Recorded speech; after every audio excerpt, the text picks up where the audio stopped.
वालेकुम। आज की इस वीडियो में हम बहुत ही मज़ेदार से टूल को डिस्कस करने वाले हैं और वो है ब्रश टूल। ब्रश टूल को हम राइट और लेफ़्ट एंगल ब्रैकेट से इसके साइज़ को हम इंक्रीज़ या फिर डिक्रीज़ कर सकते हैं।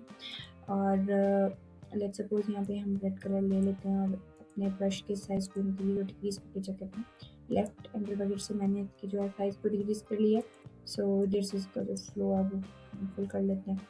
तो ये राइट एंगल ब्रैकेट से मैंने इसके साइज़ को इंक्रीज़ कर लिया। इसके अलावा इसमें डिफरेंट किस्म के ये ब्लेंडिंग मोड्स गिवन हैं, आप इनको वन बाय वन चेक कर सकते हैं।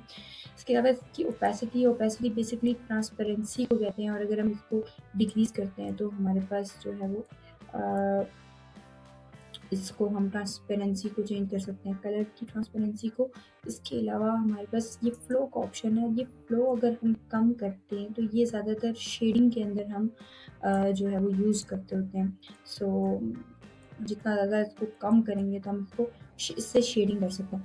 इसके अलावा अगर हम ब्रश को ऑल्ट प्रेस करके राइट और लेफ्ट मूव करते हैं तो इससे इसका साइज़ इंक्रीज़ या डिक्रीज़ होता है और अगर हम अप और डाउन मूव करते हैं तो इससे इसकी सॉफ्टनेस या हार्डनेस जो है वो चेंज होती है।